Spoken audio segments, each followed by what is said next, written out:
Okay, today we're going to start on chapter 3. Chapter 3 deals with values, ethics, and legal obligations that you have as counselors. I'm not trying to scare you here.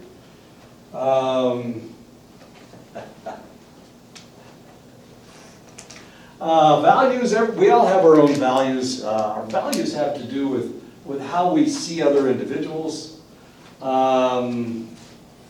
how we see other individuals ending up, and ways that of dealing with people. That's our values. We all have those values.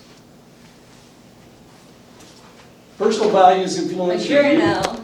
Oh, phew, I can go ahead and start. Personal values influence your view of the world, your personal and professional philosophies and choices, your view of how people change over time. These are your personal values. And of course, we all have our own personal values. We all have our own values of sorts. And in my 70 years of life, of course, I've seen a lot of things.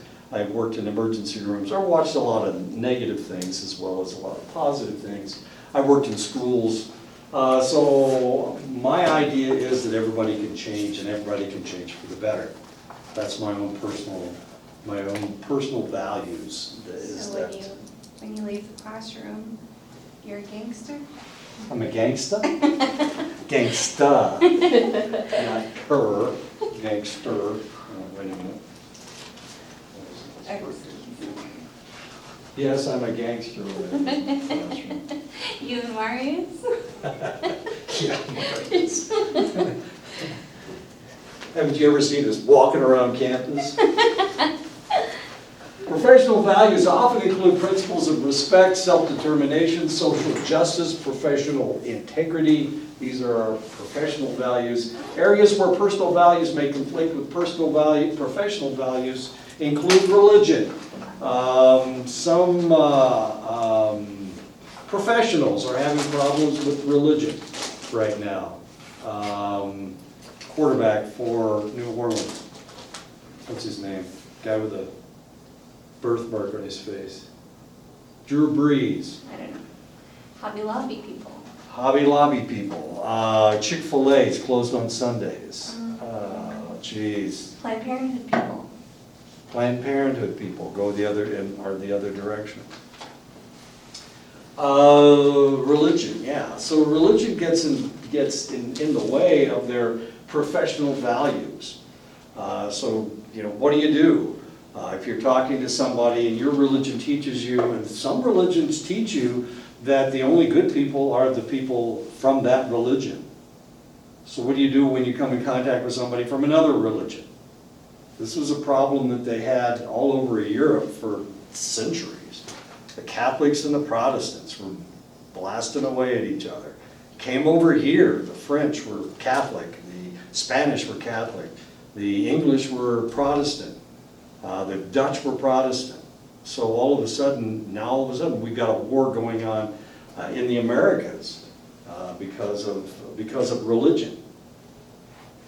Where do you throw this stuff out? I have a friend that hates Muslims. Why does he hate Muslims? Well, he didn't know anything about them until 9/11. Now he hates Muslims. He thinks they all should die. Why is he your friend? I'm sorry? Well, why is he your friend? Why is he my friend? Well, he's dead. He died of a heart attack. He's my friend because he's my friend. I don't know. He was my friend before. So he was a racist prick. I'm sorry. Pig anyway. I said something else, and I didn't mean to. He was a... Is it recording? He was a jerk. It's recording, of course. Of course. He was not a very nice person before. But he was my friend. Oh, this is going to be great. He's going to say a word that you shouldn't have said. Health, of course, another situation, marriage and family. Some people believe that... some people believe in abortion, some people don't believe in abortion. Some people believe that your family is this, you guys have the clan system, you have cousin brothers and cousin sisters and whatnot.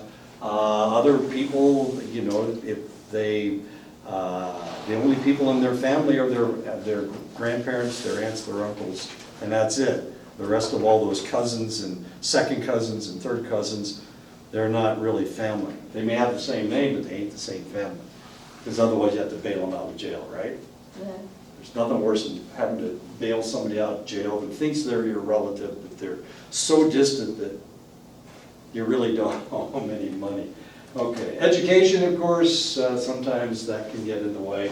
The role of government, some people think that everybody needs to be armed and dangerous and accumulate as much ammunition as you possibly can because we may need to overthrow the government at some point. And they will tell you that. Birth and death, some people believe that all babies are a blessing. Some people believe that babies are, sometimes they get in the way, so sometimes you just need to not worry about it. Death, of course, you guys don't deal with death very well. This is something I've complained about. I was talking to one of my graduates, and he was talking about how this is a really serious problem on the reservation because you guys don't grieve very well. You don't know how to grieve. Other individuals do a really good job with it. My family doesn't grieve either, but we just talk about the person until, it's just, then we're okay with them not being there anymore because we tell stories about it. And of course, you guys wouldn't do that kind of thing. How are you supposed to grieve? Deal with it. You deal with it. You guys don't even mention the person's name. So. He doesn't like how Navajos only have 4 days to grieve, and after that we're done. You're not supposed to cry, you're not supposed to really talk Yeah. about them. He doesn't think that's healthy. Yeah, that's not healthy at all. I see a lot of problems with this. I see this as a recurring problem on the reservation. Other tribes don't do it that way. As a matter of fact, I've never known anybody that did it that way. Up north, they're mostly Catholic, so they have wakes. What is that? I've always What's a heard of wake? it, yeah. A wake is where everybody comes together and they have the persons right there, the bodies right there in a casket. Usually it's in a casket. It's always in a casket.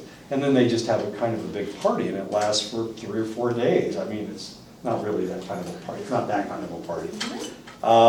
If it's a veteran up north, then a veteran has to sit with them all the time. They can't, the person that died can't ever be alone.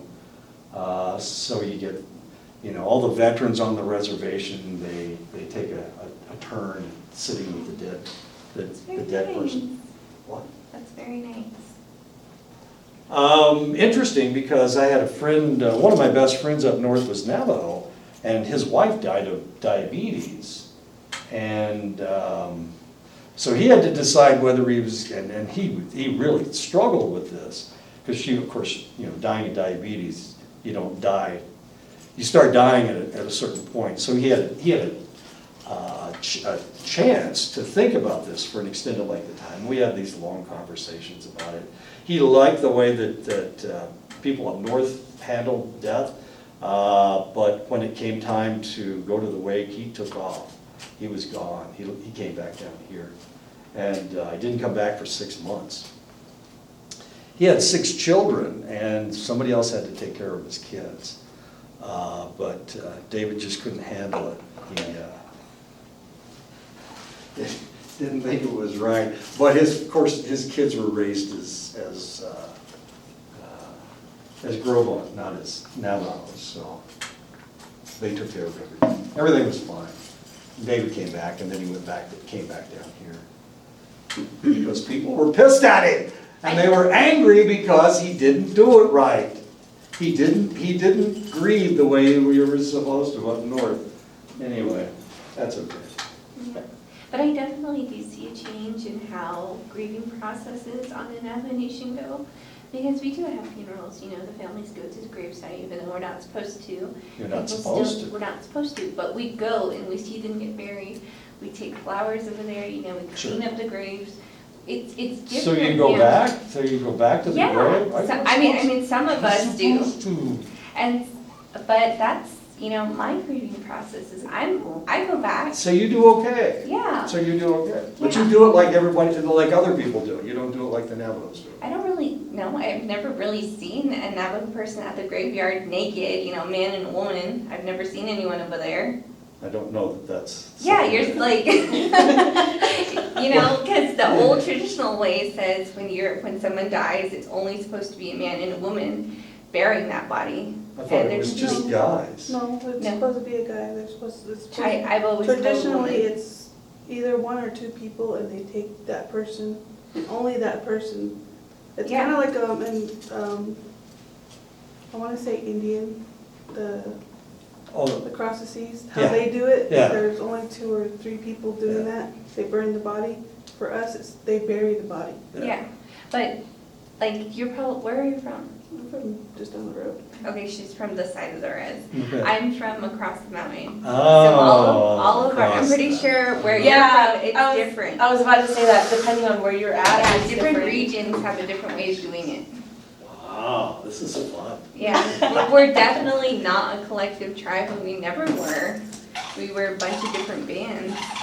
We all had our own set of rules, you know, we did fight with one another, it wasn't Jeez, a happy, Can't get Wilson to say that. I don't know.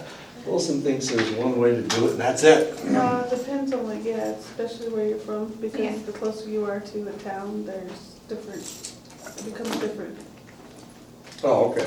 yeah. But you're not supposed to visit the grave though. You're not supposed to go to the grave. Nobody gets to go to the grave? You- I go there, I visit my grandma, I visit my cousin. What's this thing about the naked people? And you're not, It's, yeah, it's a form of, you know, What, taking you the take off all person your back. clothes? Yeah, like, and it's not in a sexual sense that they're doing it, it's Nudity's not sexual. Yeah. I know. Here it says. Ethical codes provide a brief explanation of what can be expected in the interactions between professionals and clients, as well as between professionals and other professionals. Ethical codes contain statements about what the professionals must and must not do. So now we're going to talk about ethical codes, or no, maybe we're not, because I can't get this thing to work. I wonder what happened. Plug this thing in. All right, I can come over here. The Helping Professionals Organizations, there's the American Association of Marriage and Family Therapy. They have a website, so if you want to be a marriage and family therapist, you can go to their website and find out what their ethical codes are. The American Counseling Association, there's their website. The American Psychiatric Nurses Association, I have an old girlfriend that's a psychiatric nurse, interesting lady. American Psychological Association, that's the APA, that's the infamous APA. That's the one that you will join. That's the one that you get all your journal articles from. The Association of Addiction Professions, if you want to be an addiction counselor. International Association of Marriage and Family Counselors, there's their website. National Association of Social Workers, if you want to be a social worker. And then National Organization of Human Services, and there's their website. There it works. Professional competence includes practicing within the scope of competence based on education, training, professional credentials, and professional experience. So you can't do anything that goes beyond your education. You need to be credentialed in that type of counseling in order for you to be able to do that.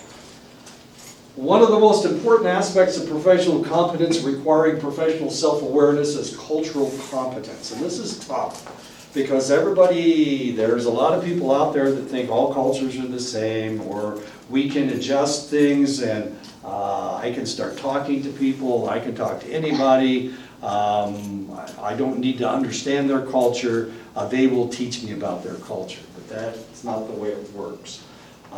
You need to be aware of their culture before you start counseling. You need to be aware of who they are and what their thoughts are and how their thought processes are. Here I just found out about all these different practices over the mountain, Kayenta and Utah. I don't really know anything about I cancer. know. Like, I don't know either. I have no idea. Anyway, so we need to understand the culture. And of course, you're going to come in contact with select individuals that think there's only one answer to every question. Like, isn't that the way Wilson does his tests? He doesn't say, what's your grieving process over the mountain, or He says there's only one answer to every question. Anyway. So does Okay. Mr. Denny. So so if you take, if you decide you want to find out about the people in Mongolia, the Mongolians, then you might pick up a book and read it, and that might give you some clues as to what their culture is like. What if it's the complete opposite because it's written by a white person?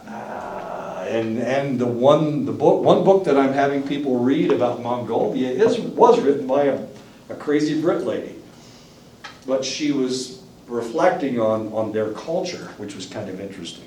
However, she admitted that they're in different parts of Mongolia, they have different cultures. The closer you are to these people, and sometimes you have two different groups in the same village, and they have completely different cultures. Mhm. As strange as that may seem. So you need cultural competence. You need to be aware that people are different. People who live on one side of the mountain are one way, and people who live on the other side of the mountain may be totally different. Cultural competence is defined as the application of cultural knowledge about the individuals and groups of people to the standards, policies, attitudes, practices of the helping process to result in better outcomes. Once upon a time, it was, 3 years ago, I think, Trump, President Trump was meeting with the Code Talkers. And he started making a political speech. I don't know if you remember this. He started complaining about Elizabeth Warren with the Code Talkers. Well, what do the Code Talkers have to do with Elizabeth Warren? For one thing, she's born in Oklahoma. She's a senator from Massachusetts. And he calls her Pocahontas because she claimed American Indian ancestry. If you know anything about Oklahoma, a lot of people in Oklahoma claim American Indian ancestry. It's not uncommon in that state because the Cherokee are there. And the Cherokee, anyway, I could explain to you what was going on with the Cherokee when they went to Oklahoma. But it wouldn't make any sense to you because they started selecting individuals. They started marrying people that were tailored. The darker they were, the less likely they'd get married and have children. It was really kind of odd. Okay, so one of the things we need to do, we need to have cultural competence. Another is that confidentiality has to be applied. We need to be confidential. If people aren't going to tell me about their lives, if I go out and gossip about my clients all the time. Confidentiality is vital for information shared by the client with the therapist in the course of his treatment. They need to trust you. This information is not to be shared with others. Without confidentiality, clients are less likely to disclose sensitive information with the practitioner. And of course, that's what you're looking for. You're looking for sensitive information. That is the reason that they are having problems. Why maintain confidentiality? The potential for clients to experience stigma. If somebody finds out, well, AIDS. Once upon a time, there was no AIDS in the world. I know. And then all of a sudden, it kind of hit. And so people and we didn't know what to do with it. We couldn't cure it. We couldn't treat it. We didn't know if somebody had it. So if somebody came down with AIDS, that was a huge deal. The medical community didn't know what to do. The medical community was stuck because there were two stigmas that dealt with AIDS. First of all, you're going to die. At that point, you're going to die because we didn't have any way of treating AIDS. The other thing was that most of the people coming down with AIDS were gay males. So if somebody came down with AIDS, it meant that they were gay. This is what happened with poor old Freddie Mercury. Freddie was bisexual, I guess. I'm not really sure what was going on with Freddie.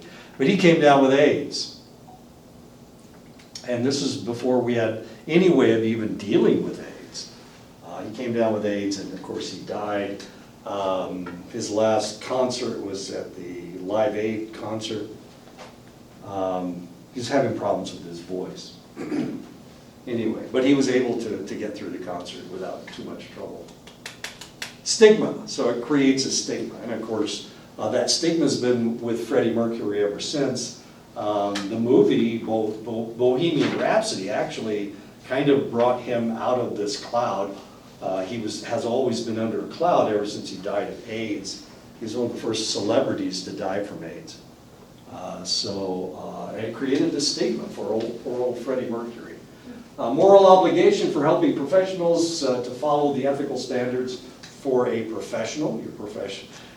As a professional counselor, you cannot disclose confidential material.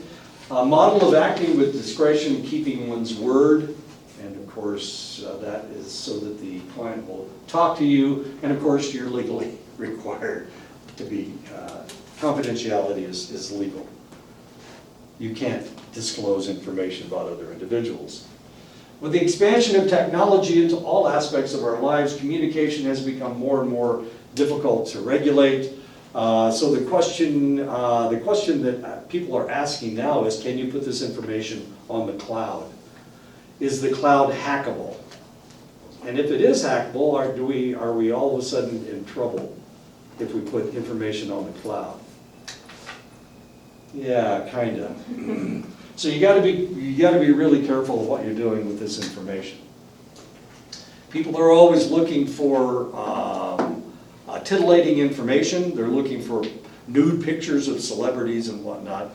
My question is, why in the world are these celebrities taking nude pictures of themselves and putting them someplace that they potentially can be hacked?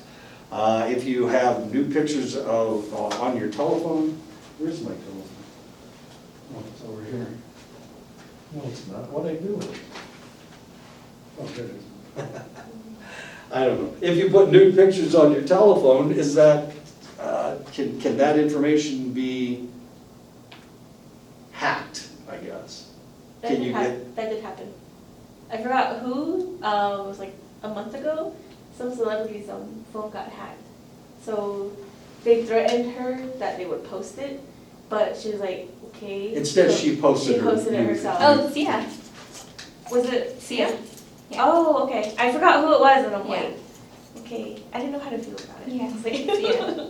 Yeah, the other question is, why the hell did you take naked pictures of Because she yourself? wanted It's to. her phone. Well, it's her phone, yeah, but, I mean, I know what I look like naked, I don't need to. I mean, what's the big deal about it? Well, if somebody can get into your phone, if somebody steals your phone and can figure out how to get onto it, now all of a sudden they got everything that you've got.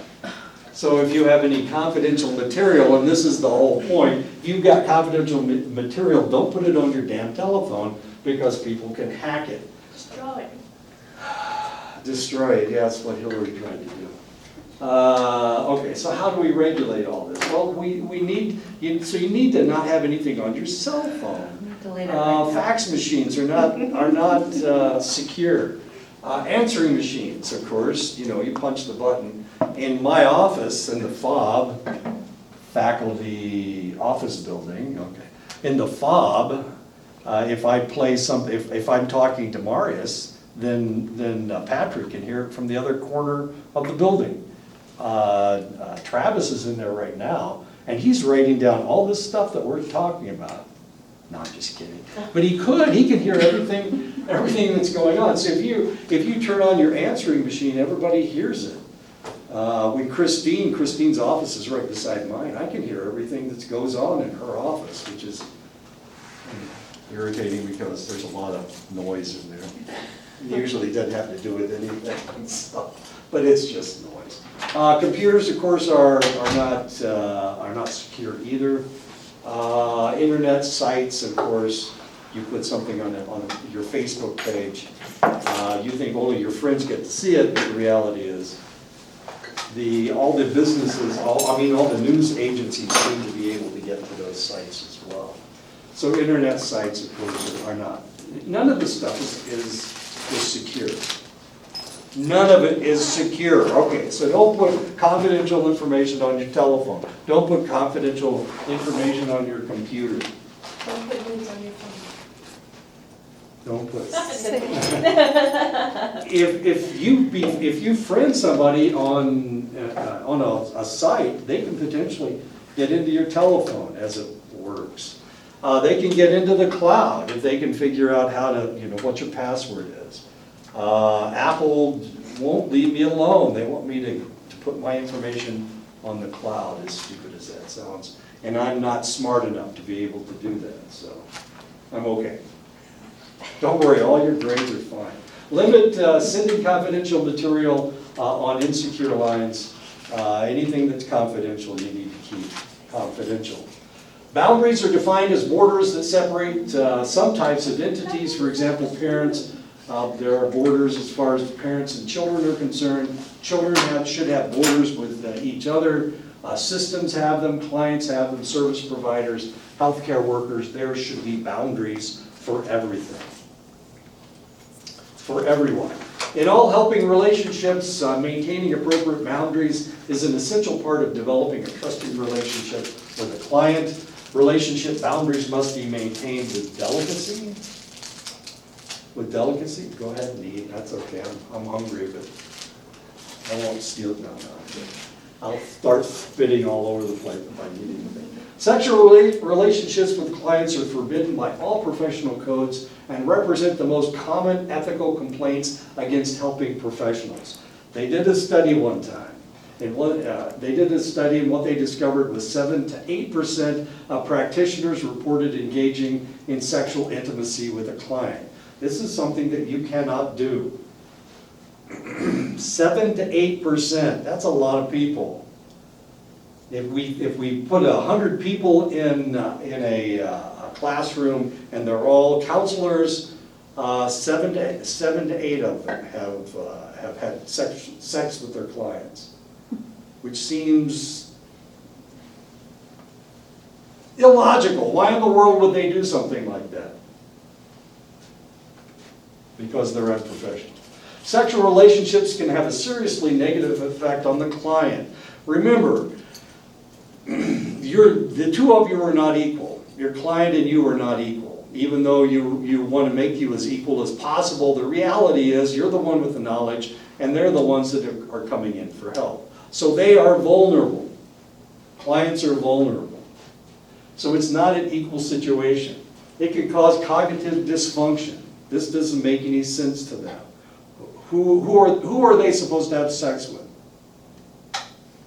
Who are you supposed to have sex with? Well, obviously, it's not a professional that you go into for help. It's not the guy, it's not the individual you should have sex with. Identity and boundary disturbances. So before they knew who they were, they grew up in a select environment. Now all of a sudden they're in a totally different environment and they're having sex with the person that is supposed to be helping them. So all of a sudden, now they got another problem. Now you've just increased their problems manyfold. Sexual confusion, especially, well, it all depends on what their problem is.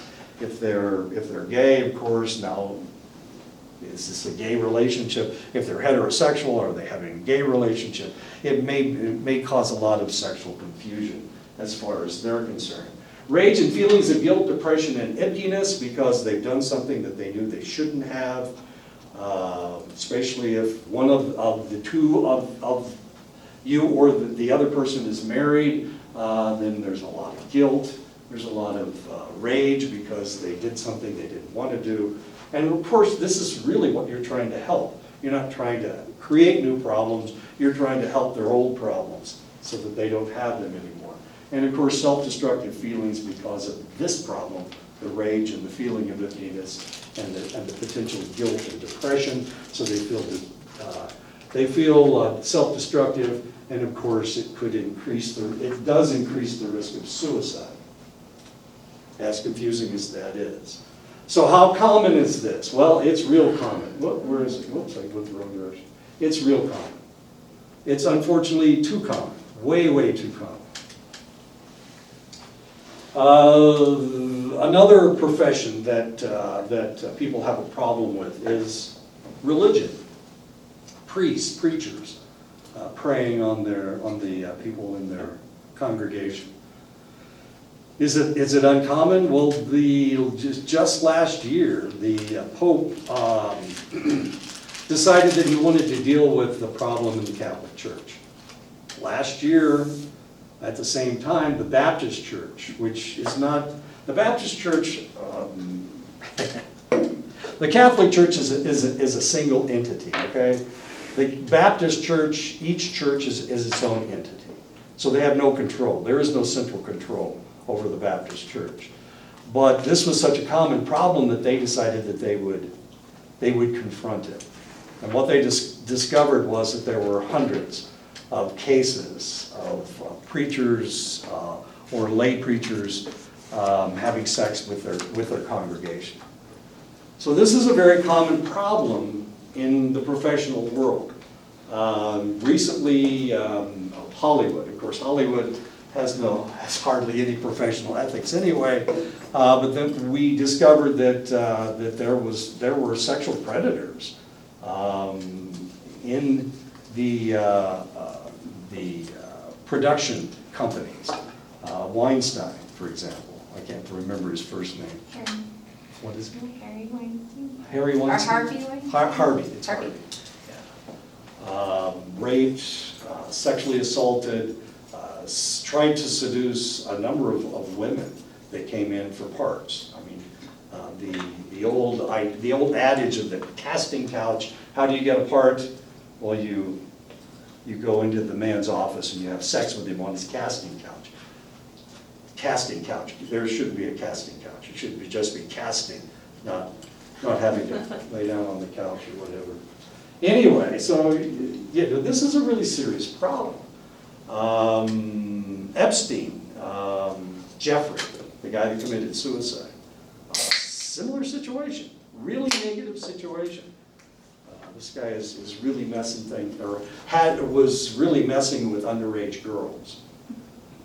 He had a thing for underage girls, and evidently he was having sex at least twice a day, and they were bringing them into his organization so they could get massages from them.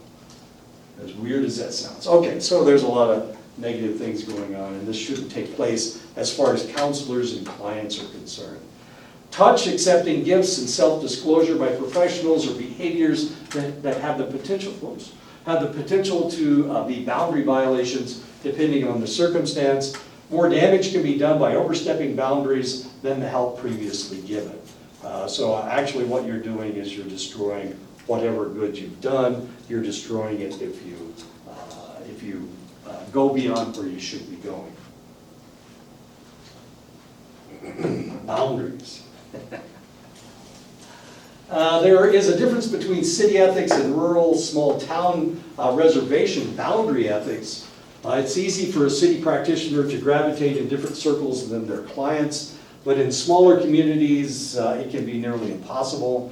On this reservation, everybody knows who the counselors are. Potentially they're a member of your clan, maybe they're a member of your family. There's not a whole lot you can do about it.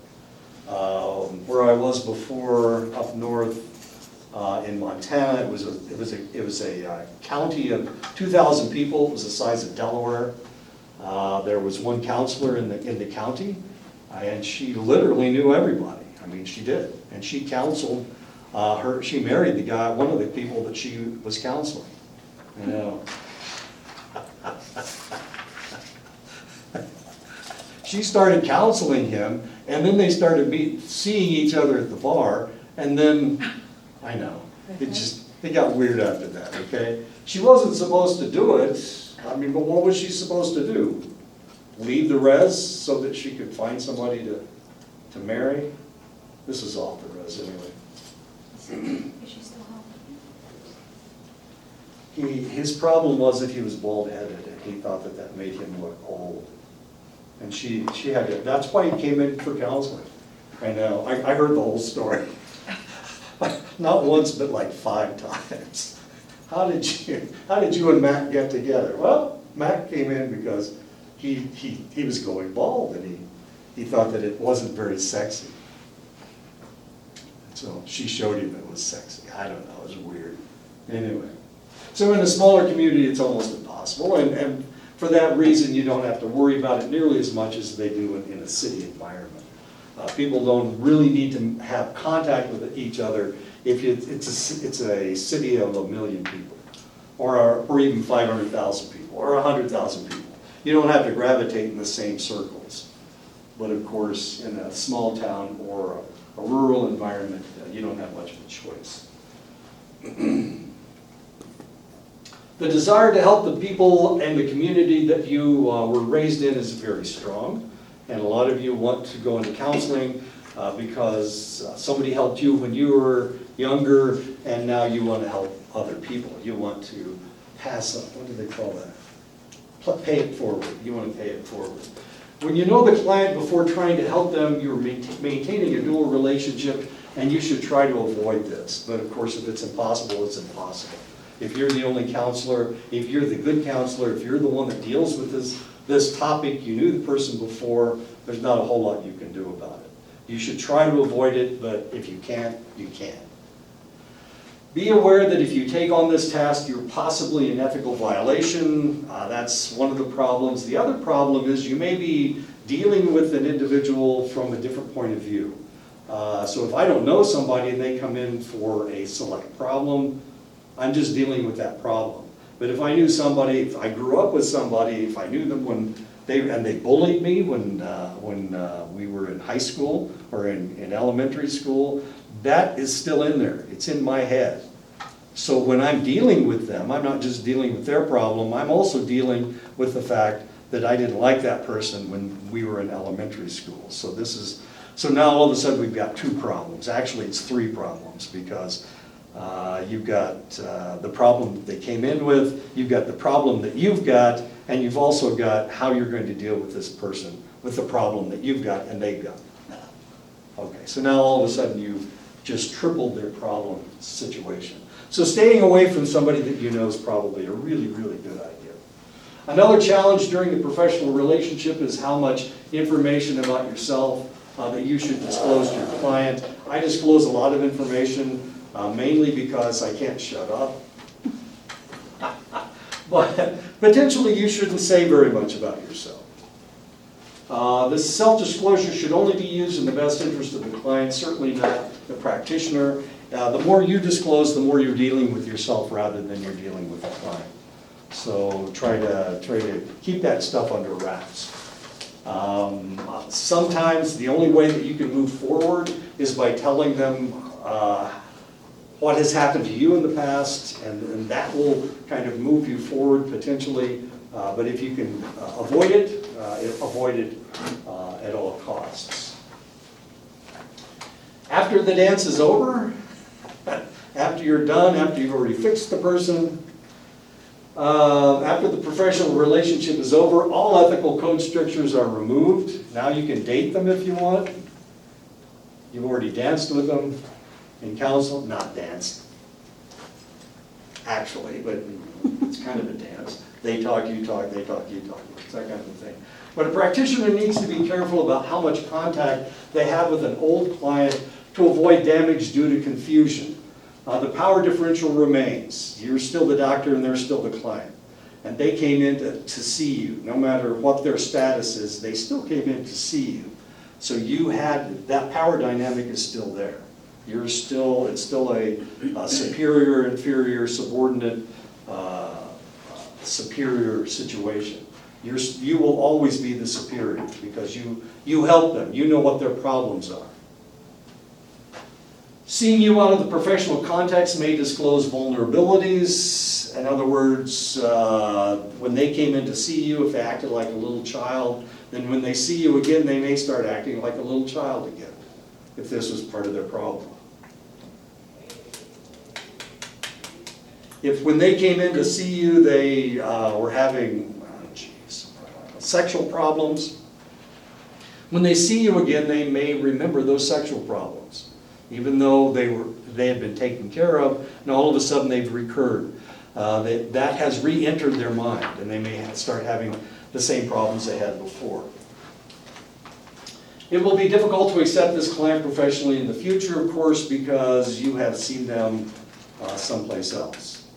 And so now there are several dynamics that we're dealing with. It's not just a client, professional, counselor dynamic, but it's also an individual dynamic.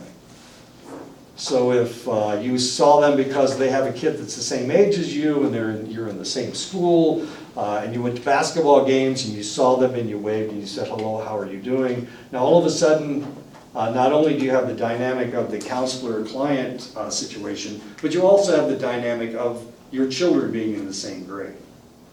and the fact that you were at a basketball game together. So you need to stay away from them if you possibly can. And this is one of the reasons why a lot of counselors are lonely, because they're afraid to go out into the community. When they go out into the community, sometimes they meet people that are their clients. So what do? You say, hi, how you doing? How's all that sexual dysfunction that's going on?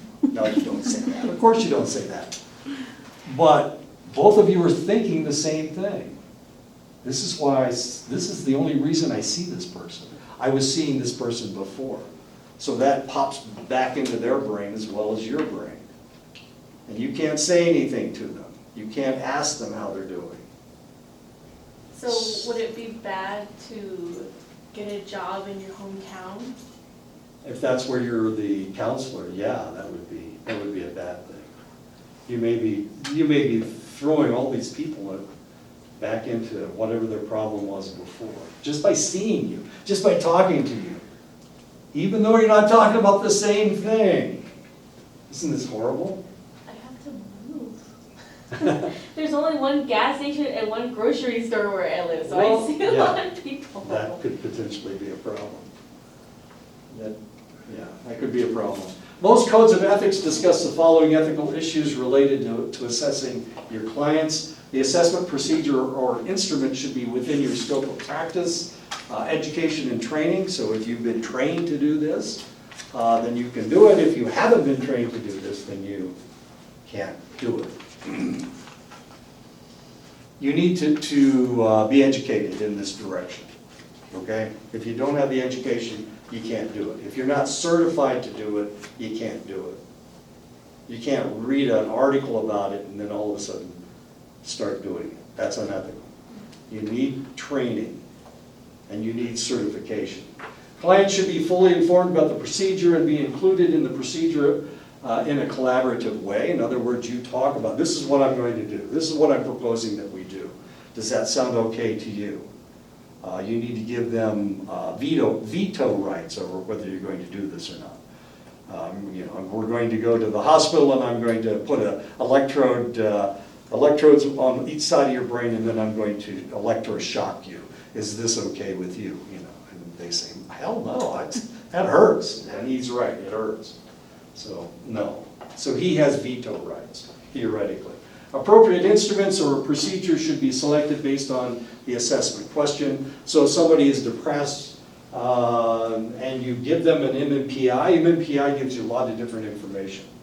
It not only gives you information about depression, but also gives you information about schizophrenia, it gives you information about gender identity, it gives you tons of information. So if you were trying to find out if this person is depressed, you wouldn't give them an MMPI. It gives you too much information. If you're not exactly sure what's wrong with this individual, then potentially you can give them an MMPI. But if you know that they're depressed, you need to give them a depression inventory, not the MMPI, which is 567 different questions. They give you all kinds of interesting pieces of information. But you don't need to do that. If you know that depression is their problem, just give them a depression inventory or an anxiety inventory if you know that that's their problem, or an obsessive compulsive inventory. You need to be specific. MMPI is kind of like a shotgun approach to psychology. People don't usually use it as a diagnostic tool. Assessment instruments and procedures used should be standardized and include normative data appropriate for culturally diverse or disabled clients. And of course, I was just talking about the MMPI. It was actually standardized on a native population. Not this, but it wasn't done in the Southwest. It was normalized, the Minnesota Multiphasic Personality Inventory. You can guess where it was standardized. Not in the Southwest, not in Oklahoma, not in Mississippi. It was in Minnesota. So what tribe do they have up in Minnesota? Who was up there? Does anybody care? Who cares? It's Minnesota, right? So, but it was standardized with American Indians. But those American Indians are the Dakota tribe of Sioux, and the Anishinaabe and the Ojibwe, the Chippewa. Red Lake's up in Minnesota. Red Lake? No? That's where Dennis Banks is from. Not important. Anyway, okay, so you need to, you need to understand whether it's been normalized or standardized with these individuals. One of the great things, when you guys first started school, didn't they give you a test to find out, placement test, right? Was it the Compass? Was it the Compass placement test? Is that what you took? I think so. I think it was the I think Compass. it was Compass, yeah. Yeah, Compass was actually standardized on the American Indian population. Congratulations, they got it right, yeah, I know. There are a lot of placement tests that were not standardized with American Indians, but that one was. Most tests are standardized on prison populations. Not that that's important. When administering, scoring, and interpreting instruments, appropriate procedures should be adhered to. Clients should be given a clear and complete explanation of the assessment results. You need to tell them what it says, even if it says something negative. All tests and interview data should be kept secure and released only to the individuals who are competent in interpreting the data. So if you can't interpret an MMPI, and you have to be trained to interpret an MMPI, then you can't interpret it. You need somebody who can actually read it and figure out what the hell's going on. Informed consent means full disclosure of the purposes, goals, techniques, and procedure rules for assessment and counseling approaches used in language that is understandable to the client. This is a joke, but it's real. Would you prefer Freudian, Jungian, or Voodoo? Okay. That's what you have to disclose to your clients. If you're going to use some technique, you need to tell them. This is known as informed consent. So you need to tell them what you're going to do for them. You need to, and they need to collaborate. This is why he's asking him. He wants him to use voodoo on him. Freudian, Jungian, or voodoo. So funny. I'm so clever sometimes. Legal violations are distinct from ethical violations. Ethical challenges are generally brought before a state licensing board. They can originate from the professional organization. Legal obligations to clients include duty to care. You need to care for your client. You need to make sure that your client is taken care of. You need to respect your client's privacy. You need to maintain confidentiality. So if some of this information gets out in the community, then you did not protect their confidentiality. You have the duty to inform them. So if something's going on, if you think that they're suffering from schizophrenia, you have to tell them. You can't keep it a secret. You have the duty to report. And who are you reporting to? You have the duty to report to the authorities if there is danger. And of course, you have the duty to warn. And this is, you have the duty, if somebody says they want to kill somebody, somebody's coming after Mose, then I have to tell Mose that somebody's coming after her. I just talked to Emery, and Emery says he's coming after you, Mose, so he's not here, so I can pick on Emery all I want. I picked on him last time, him and his chicken legs. That's probably why he's not here today. Probably home sulking because I picked on his legs. Anyway, so you have a duty to report to the authorities, and you have a duty to warn the individual who potentially might get hurt. Legal limits to confidentiality. Confidentiality is not absolute. Laws vary by state. We are in Arizona, just barely over, just like 15 miles that way is New Mexico, right? It's right over there.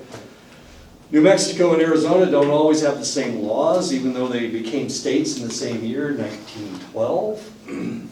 It is important to keep up to date in your own state laws concerning confidentiality requirements and expectations. Unfortunately, a lot of people watch television, and most of that television comes out of either New York or California. So everybody thinks these are all federal laws, all the stuff that you see on television, but usually they're just state laws. And usually they're state laws from either California or New York, as weird as that is. Malpractice is defined as negligence in which a professional fails to follow generally accepted standards of the profession resulting in injury to a client. The client must prove 4 things about the recovery practitioner to recover damages. The practitioner owed the client a duty to conform to a particular standard or conduct. In other words, as a counseling professional, they had to act in a certain manner. They didn't do that. I don't know, they came to counseling sessions without a shirt on. I don't know what that. Anyway, or whatever. The practitioner had an obligation to follow defined standards of care. So he said he was going to use a union manner of counseling, and there is a standard practice as far as unions are concerned. There is. Yes, there is. Sure there is. And if he doesn't follow those standards, then now he is not in violation.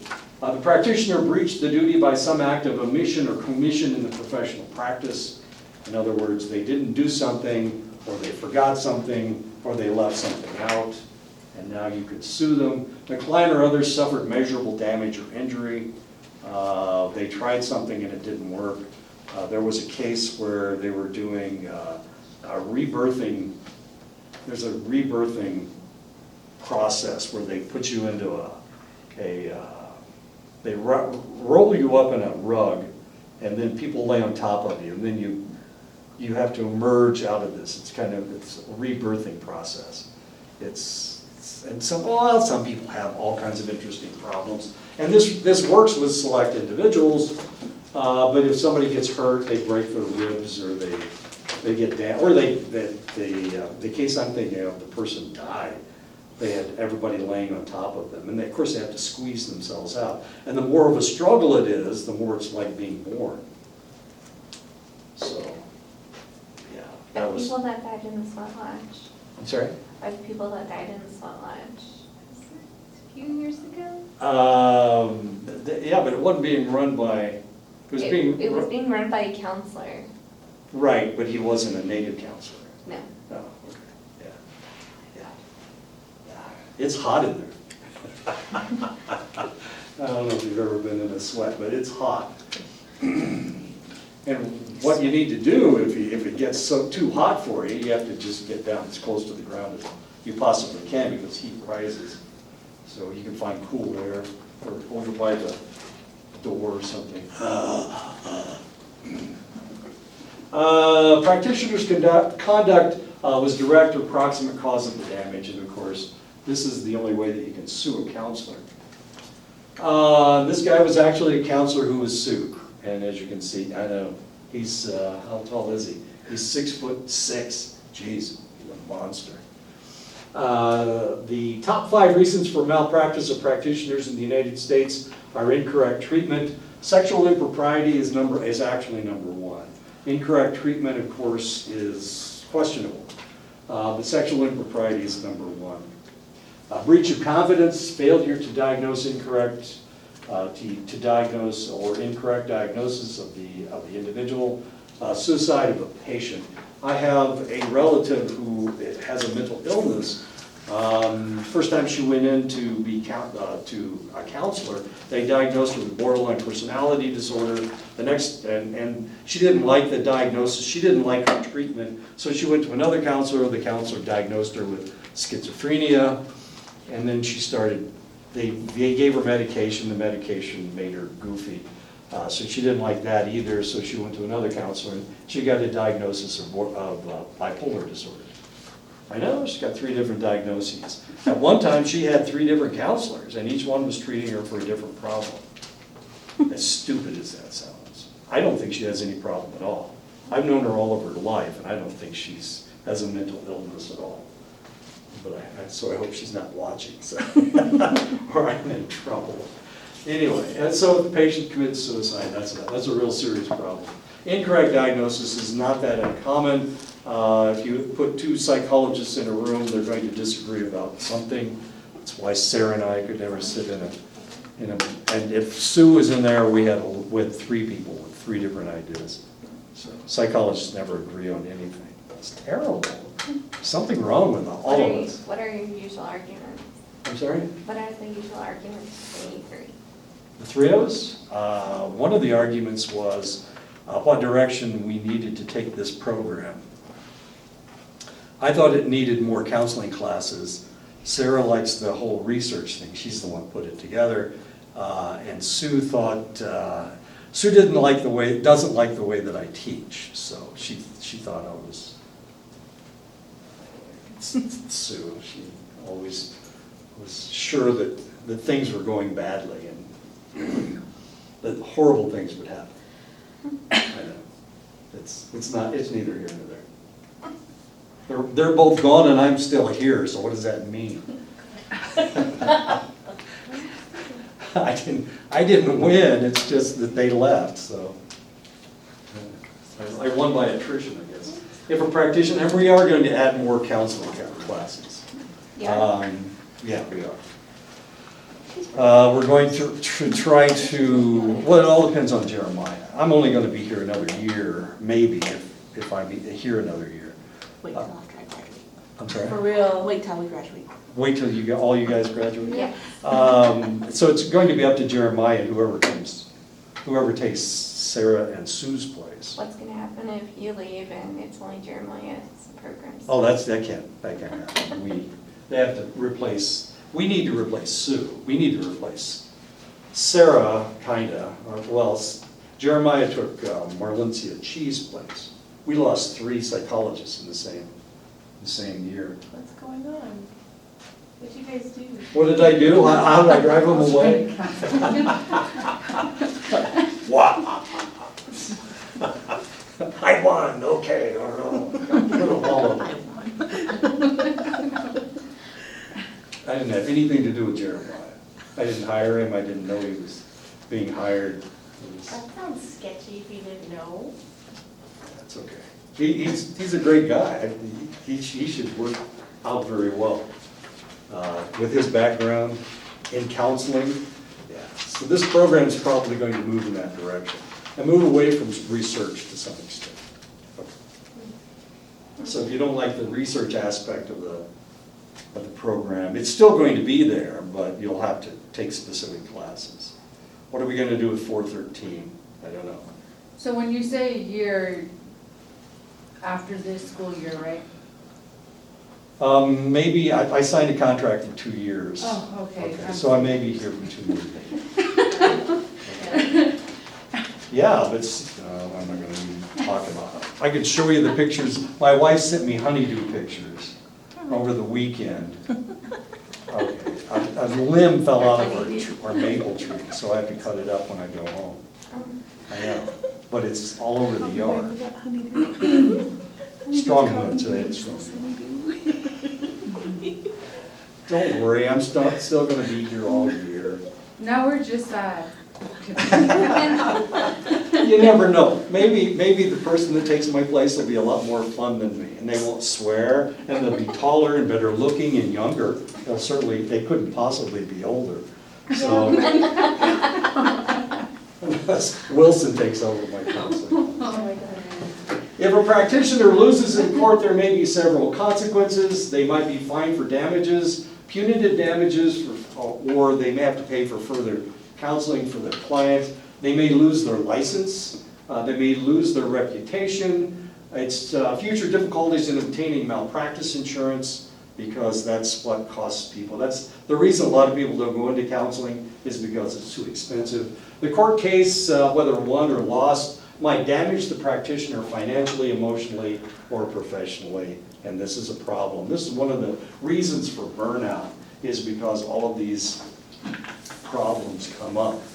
Yeah, what was I thinking of? Okay. As a counselor, do you have to get your own insurance, just like a nurse? Usually they do, and that's one of the reasons why you'll join an organization, and that organization will provide insurance for you.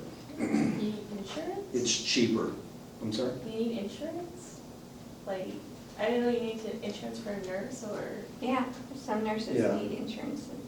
You have to have malpractice insurance. Awesome. Okay. Okay. Minimizing the risk of ethical or legal challenges, adhere to the up-to-date practice methods. Good documentation of practices, maintenance of appropriate boundaries with your clients, no multiple relationships. They can sue you if they want to. And it's always your best buddies that are going to be doing the suing, so be careful who your friends are. Be very careful of who your friends are. Following activities may lead to malpractice, sexual relationships with your client, of course. Practicing beyond your scope of competency, so you need to be certified, otherwise, and you need to go and recertify from time to time. So you have to be really careful of these things. Fraudulent billing. Charging too much money or whatever. Violation of reporting laws, breach of confidentiality or refusal to provide records. And of course, these are reasons that you can be charged with malpractice. If the courts tell you that you have to disclose confidential material, you have to disclose confidential material. You don't have a choice. That's the law in most states. So you can't keep that information from the courts. Ethical dilemmas involve making a choice between two or more relevant but contradictory ethical directives, where every alternative results in some type of undesirable outcome for one or more persons. You're damned if you do, no matter which you pick, so you don't really have a choice. He's wearing yellow today, all right. Good. And if you do, then you do. And I won't talk about your legs. Did you go to the fair? Oh, yeah. Okay. The Did you have a last good time? headband there. You ran out of shirts. So I was like, It's not coming from Winter Rock. just look good. Reamer in 1995 describes two principles that can guide practitioners in resolving ethical dilemmas. Beneficence, where the practitioners should take action intended to help or benefit others. Non-malfeasance, where the practitioner should act without malice in order to do no harm. So be careful of who you're talking to and what you're saying. This lady drives me nuts. You believe that smile? Neither do I. Elaine Congress is a social worker. She came up with the ethic model of decision-making in 2000, and here's the ethic model. Examine all the relevant client, personal, agency, professional, and societal values, including personal, societal, cultural, agency, client, and professional values. Think about ethical standards of your professional code of ethics and relevant laws. Hypothesize about all the possible consequences of different decisions. Identify all who might benefit and all who might be harmed. It is often necessary to research potential consequences of possible decisions on all of those involved. Consult with supervisors and colleagues as you begin to formulate choices. One of the reasons that, I was going to talk about a human sexuality class, one of the reasons that we haven't taught this class since the 90s is because they were, they were worried about ethics. They were worried about being professional. Who can present this material without offending anybody? That was the question. If somebody's going to get offended, they're going to get offended about sex. Of course it's going to be about sex. And for that reason, nobody had the bravery, nobody was brave enough to teach the damn class. But it makes a lot of sense. It's a class that is necessary, especially in a psychology program. It needs to be taught because, well, we just saw the biggest problem that people have is crossing sexual boundaries. So we don't talk about sex and we don't understand the boundaries. that you can't cross, then how in the world are we going to teach you anything? Is this just a topic that we bounce around and don't talk about? But it's the biggest problem that we have. I mean, it's literally the elephant in the room. And that's the reason that that class has not been taught since the 90s. It's on the books, it's in our catalog. It's been in our catalog ever since the 90s, but nobody would teach it. So I thought we should teach it. I was gonna teach it. I'm an old man, what do I care? If they fire my ass, who cares? I'm gonna retire anyway. But now Jeremiah's teaching the class, and he's doing a really good job. He understands all of these things because he's been a domestic violence counselor, he's been a sexual assault counselor, so he knows all of this stuff. He knows it from that point of view.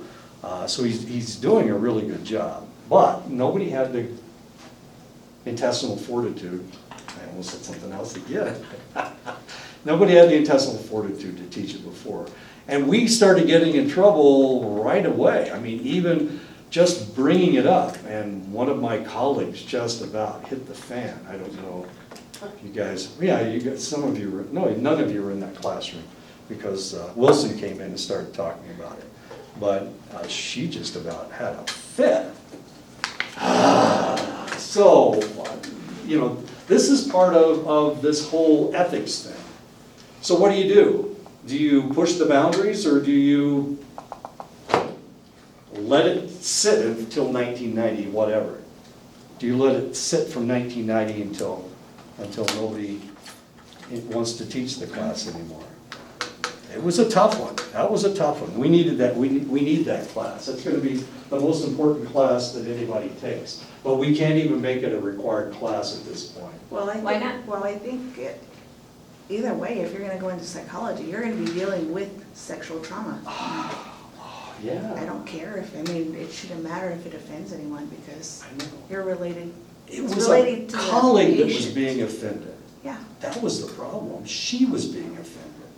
What did she say? but why was she even in the class, you know, I mean, Why is she She in was the in the field? field. She was in Why the- is she making? Why is she in the field? That's a good Yeah. question. That's a good question. because that's what you're gonna be dealing with. You got children I who agree.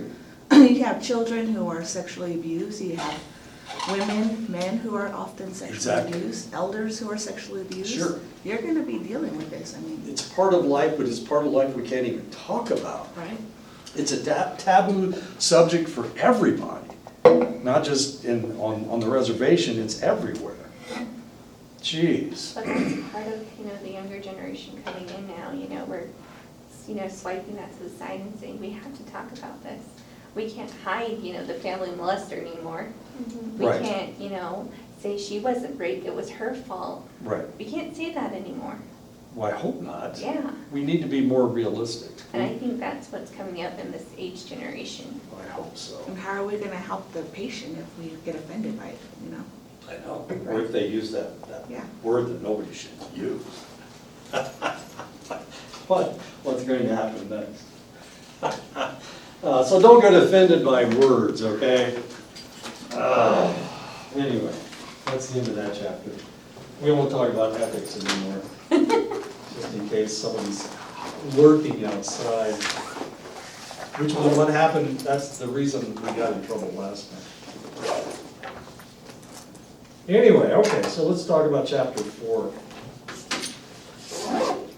My computer's dying. I need to steal your power cable. I'm sorry. I will bring my own next time. I appreciate it. I have 3% battery left in my battery.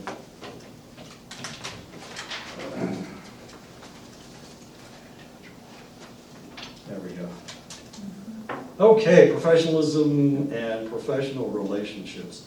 I have a lot of problems with this. I have always been, what's the word I'm looking for? Non-professional is not the right word. Non-standard, unique. Somehow. And I like that. I think that's better because I got a tie on. See, I got a bolo tie on. I'm okay. A professional is a person who has specialized training for a particular career and who acts in conscientious, appropriate ways in the workplace. There you go, appropriate ways in the workplace. That's the problem I have.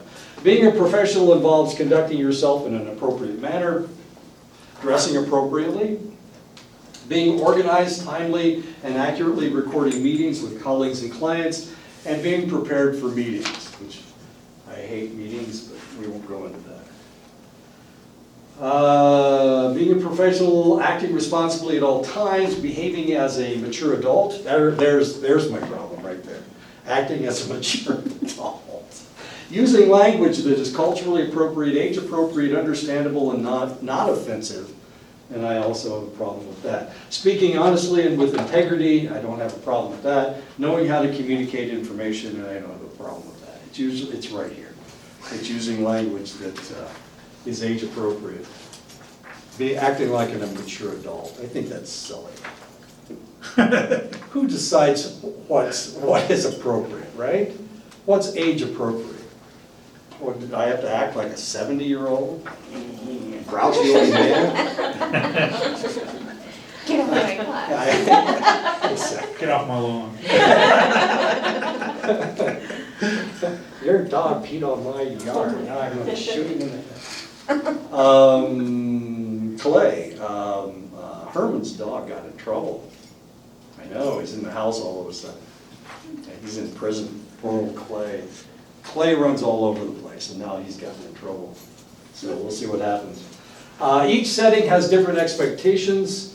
Roles vary based on different ages and backgrounds of clients, system size, individuals, groups, families, and organizations, level of training or education. So if you're counseling in a school setting, that's going to be completely different. The biggest problem we seem to have now is we have now I forgot what I was going to say, so forget it. Practitioners with graduate degrees might have several roles, working independently in private practice, being a counselor or educator, being a supervisor, being a consultant, being a director. And of course, this is something that may happen to you when you graduate. Can you counsel with a bachelor's degree? It all depends on what the reservation says. Yes, you can. Yeah, it's the state that decides, and since you're a sovereign nation, Semi-sovereign. you can do whatever they tell you you can do. Okay. But in some states, you have to have a PhD in order to be a counselor. In some states, you can have a master's degree and be a counselor. In some states, you can prescribe medication with a master's degree. I'm not sure what it is here on the reservation with a bachelor's degree. Because you're not going to learn pharmaceuticals. I'm not going to teach you about that. You could. Well, I think the VA lowered their standards recently. Nurse psychologists can provide, prescribe medication. As a psychologist, you can on the reservation. Nurse psychiatrists can prescribe medication. A nurse psychiatrist. Nurse psychologist. A nurse psychiatrist, if she's a psychiatrist, she has a medical degree. Yeah, something, but that's Right. what I've been snooping around the behavioral science, Ah. behavioral health area Sure. in Canton. I think in Arizona, you need to get what she's talking about, you get a FDA number. You have to have a minimum of a master's. Okay. The people I know that have done that, they went to Midwestern down in Phoenix. Okay. They got a DEA license number, and they're able to prescribe medication. Okay. The problem is with all medications, this is a really serious problem. Doctors they aren't trained in pharmaceuticals. They have one class in pharmaceuticals. It changes so frequently that they don't bother to teach them because what they learn today will be outdated by next year. Yeah, that's one of the reasons why pharmaceutical companies come and talk to doctors all the time. They're trying to talk them into using their medication, but at the same time, they're trying to educate them in how this works. Yeah, it gets ugly. One task that practitioners and medical doctors, MDs, like to throw pills at people. That's how they like to fix people, with pills. Better living through chemistry. There you go, works every time. One task that practitioners with graduate degrees may be asked to do is act as a mediator. A mediator provides an impartial forum for disputing parties to discuss areas of disagreement or misunderstanding. Now, one of the things that you have to remember is that your textbook was written by a group of social workers at Indiana University in Bloomington, Indiana. So most of the things they're talking, a lot of the things they talked about have to do with the state of Indiana. It doesn't have to do with anybody else, just the state of Indiana. People get confused all the time that laws are the same for one state as the other, but the reality is they're all different, so you have to be careful. But we know about Arizona now. Generalists maintain expertise in broad range of functioning, case management, coordination, and monitoring of services, as a broker linking clients with services and resources, and as an advocate working to support a client. And these are generalists. A lot of people are specifists. They are much better at being a case manager, or they're much better at being a broker or just being an advocate. But in a lot of different organizations, I would imagine on the reservation, you have to be a generalist, which is a good thing that I'm here instead of, well, it's not nice. If one of the other instructors, if one of my colleagues had stayed and I had left, I'm a generalist, so I can teach all these classes, but they could only teach select classes. Sarah couldn't teach physiological psych, or wouldn't teach physiological psych. She taught this class once upon a long time ago, but she didn't teach it anymore. So you're kind of lucky that I was the one that didn't stay, because I can teach all the classes. And I'm teaching 6 different classes this semester. Being professional goes beyond what you do in your interactions with colleagues and clients. Being aware of social, political, economic, and cultural factors that impact individuals, families, groups, and institutions, and advocating for their betterment. Right now we have a political campaign going, a presidential campaign. We have a lot of different people that are running for president for the Democratic Party. A lot of them have to do with all of these things. So you have to look at where they come from, what they have to say. 3 of the individuals are from Texas. Elizabeth Warren was born in Oklahoma, and now she's in Massachusetts. Joe Biden is from the East Coast. Bernie Sanders is from New York City, and now he's up in Vermont. All of these things are really important, because how do they see, what is the social structure that they're dealing with? What is the political structure that they're dealing with? Amy Klobuchar is the senator from Minnesota. Kamala Harris was a prosecuting attorney, and now she's a senator from California. Has she ever lived anyplace else? No, she's never lived anyplace else. So what does she, how does she understand this place? Does she understand you? Does she understand the cultural factors that are important as far as you're concerned?